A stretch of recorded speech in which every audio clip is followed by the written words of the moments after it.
Mari dengarkan firman Tuhan yang menuntun kita untuk pulang ke rumah, yang ditulis oleh Ellen G. White. Melalui renungan pagi ini, kita akan belajar untuk berani menghadapi masa depan, karena kita tidak lupa pimpinan Tuhan di masa yang lalu. Bersama Pendeta Andre Daimbani, selamat mendengarkan. Shalom, selamat pagi saudaraku. Renungan pagi kita hari ini 18 Maret berjudul Pengudusan adalah Doktrin Alkitab. Ayat intinya diambil dari Yohanes 17 ayat 17. Demikian firman Tuhan. Kuduskanlah mereka dalam kebenaran, firman-Mu adalah kebenaran. Mari kita dengarkan penjelasannya. Teori-teori pengudusan yang salah juga yang timbul karena melalaikan atau menolak hukum Taurat ilahi tampak menonjol dalam gerakan keagamaan sehari-hari.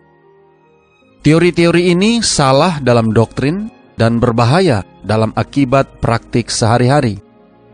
Dan fakta bahwa teori-teori ini mendapat perhatian umum adalah sangat penting agar semua mempunyai pengertian yang jelas tentang apa yang diajarkan Alkitab mengenai pengudusan ini.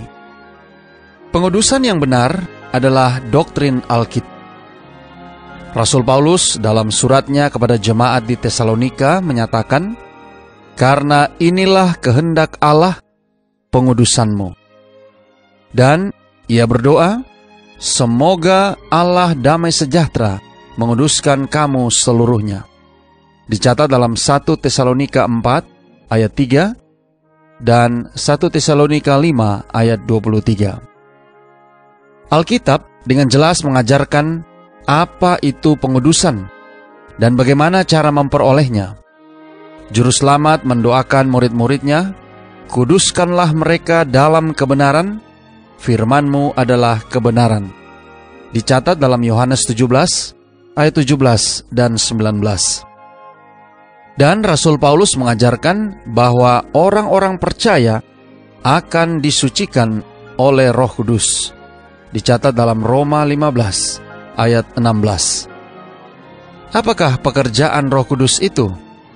Yesus mengatakan kepada murid-muridnya, "Tetapi apabila Ia datang, yaitu Roh kebenaran, Ia akan memimpin kamu ke dalam seluruh kebenaran." Dicatat dalam Yohanes 16 ayat 13. Dan pemazmur berkata, "Taurat-Mu itulah kebenaran." Dicatat dalam Mazmur 119 ayat 142.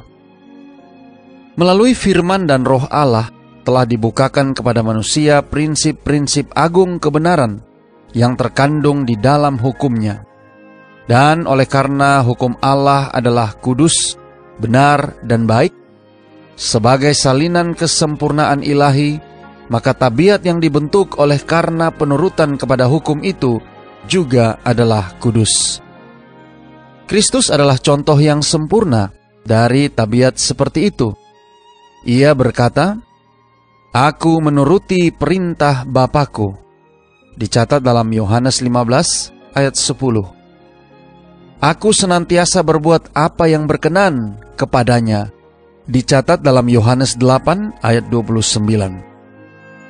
Para pengikut Kristus harus menjadi seperti Dia oleh rahmat Allah, membentuk tabiat yang selaras dengan prinsip-prinsip hukum-Nya yang kudus. Inilah pengudusan menurut Alkitab. Saudara-saudara yang kekasih di dalam Tuhan, pekerjaan pengudusan ini dapat dicapai hanya melalui iman dalam Kristus oleh kuasa Roh Allah yang tinggal di dalam hati.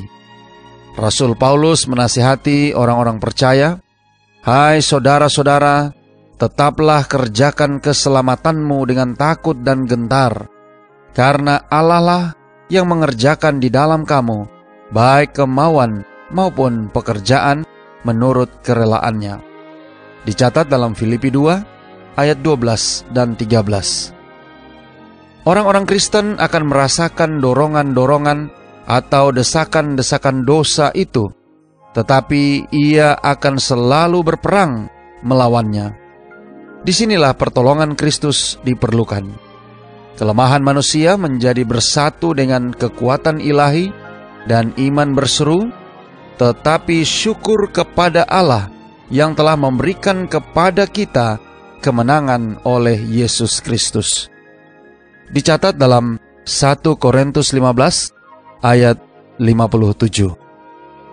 Alfa dan Omega, jilid 8, halaman 490 dan 491. Doa kita hari ini. Bapa, terima kasih. Melalui renungan pagi ini, kami boleh belajar tentang pengudusan. Terima kasih melalui renungan pagi ini kami diingatkan agar kami boleh dikuduskan melalui firman-Mu, sebagaimana apa yang Engkau doakan kepada Bapa di sorga.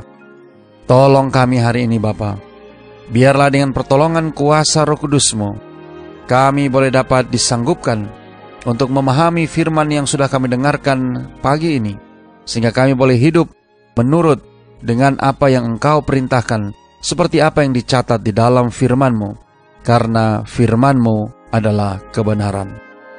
Terima kasih Bapa. Inilah doa dan permohonan kami kepadamu. Di dalam nama Yesus kami berdoa. Amin.